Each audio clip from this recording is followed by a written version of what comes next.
মা আর বাবু বাইরে আশীর্বাদ করতেছে আর রুদ্র কুলো বইয়া দুষ্টামি শুরু করে দিছে।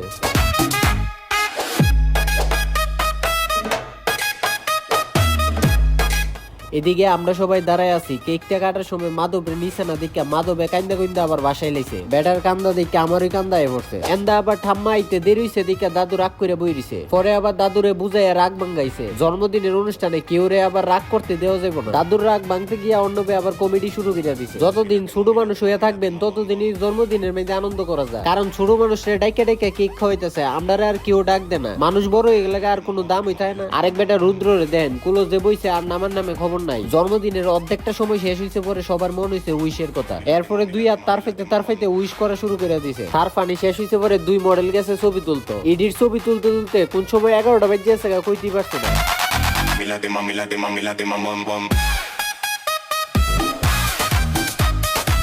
এরপরে তারা ওরা কইরা দুইটারে উড়াইয়া আমি আর সনেট গিয়ে বইছি, কারণ আজকাল কারেন্টের কোনো বিশ্বাস নাই, রিস্ক লওয়া যাইতো না। পরে দেখা যাবো কারেন্ট গেলে আমরা ব্লগের 12টা বেজে যাবো। পেটের মধ্যে অনেক খিদা লাগছিল, এর লেগে বই এই খাওয়ান শুরু করে দিছি। ইচ্ছা আসলো কেকটা